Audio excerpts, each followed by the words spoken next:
if anyone from Intrepid's listening, can that be a perk? And then also you give me something else for my Kickstarter package where I bought that, and then also get rid of my 3-day head start and my monster tokens. I would like all of those gone, please. Half tilt, pro or con monster tokens? Yes or no? Good system, bad system? Right now, it's a no for me.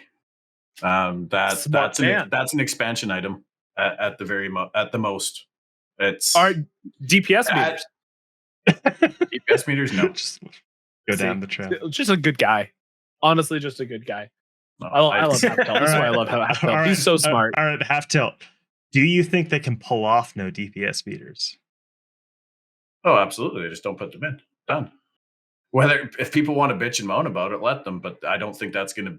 If that makes or breaks the game for you, then there's another issue there. And you're not playing the game to enjoy the game. Yeah, that's not the issue I'm talking about. I'm talking about, do you think they can not put it in the game, but people are still going to figure it out, right?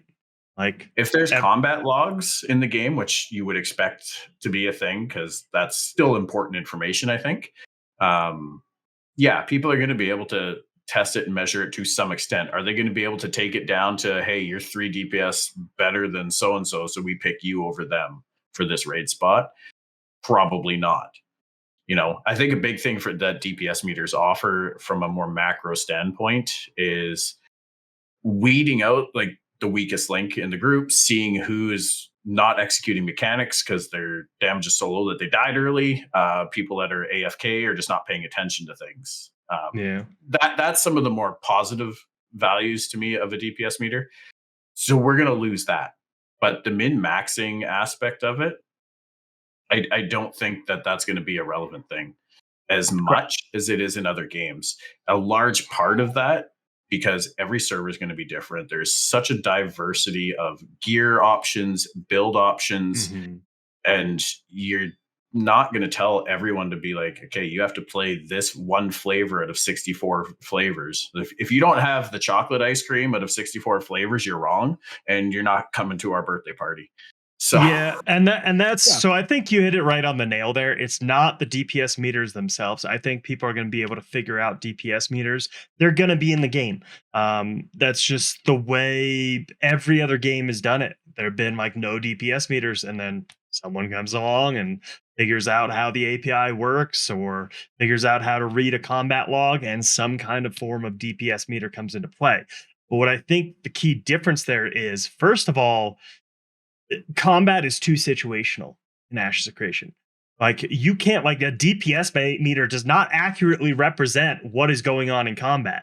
Yeah, maybe that person was sitting there defending a control point, or maybe that person literally like fought off the, you've got your attack squadron coming out and trying to hit control points during sieges, and you're part of the defense crew and you're fighting off the enemy, but you did no damage, but you were an integral part of that defense because you held off that objective. I think in raids, and we talked about this with Zillin when he was on, about how raids and Ashes are not going to be like World of Warcraft. They aren't this like super crazy like min-max aspect. This is not the game for that. This is not going to be the game where it's hardcore raiding, and they might add some in with some instance content maybe with the divine nodes and stuff like that.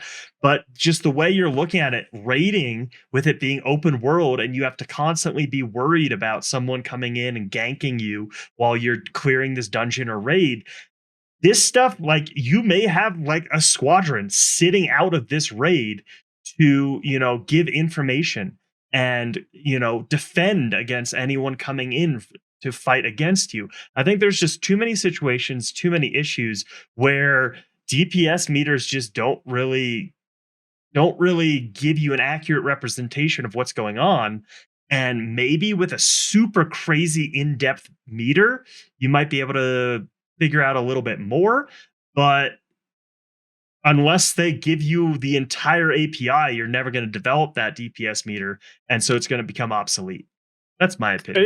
It's not going to exist. The min-maxing in this game is not going to exist. All these people are like, I'm hardcore and I'm going to min-max. I'm sorry. Between the 8 archetypes, the 8 secondary archetypes, so 64 classes, Then you're going to add in your racial buffs, your social organization, your religious, your guild. There's just going to be too many augments and too many buffs in this game for you to have a good enough sample size to truly know, is player A doing better than player B. That I've always had that opinion. I just don't think it's going to exist. People will. I agree with you, Bard. I think that there are people that will figure out how to break the API for just raw DPS, but I don't think that that's going to be indicative. Like you said, it's not really going to be indicative of the situation, right? This guy might be great, but he might suck in a raid. This guy might be great in this dungeon. He might suck in open world. This guy's a great PvPer, but he'll suck everywhere else. Mm-hmm. Well, it goes back to the reputation side of things, right? I mean, it's going to be more what you are good at. I mean, it's very representative of the real world. Like if I mean, my dad's been in the car business for decades. Like I mean, he was basically born into it. If we have any kind of conversation about buying a car, selling a car, anything like that, we go to him. But I'm not going to go to him if we're, looking at. I'm not going to go to him if I'm like talking about video games, right? And I think that that's going to be represented in Ashes in a similar aspect, where it's like, hey, we need the mage that's really good at, utility or something like that. And it's going to be like, oh, Bard, you're the utility mage. That's what you like to play. That's what you're really good at. We need you to come in on this one for the first kill. And so it's more going to be creating. Everybody's going to be kind of creating their own niche within the node, within whatever community they're in, and doing that and min-maxing that and trying to be as good as they can be at that. At least that's what I'm kind of thinking about it. Rather than I'm a mage, how do I min-max mage? It's going to be more like I'm super, how do I min-max myself and how I play the game?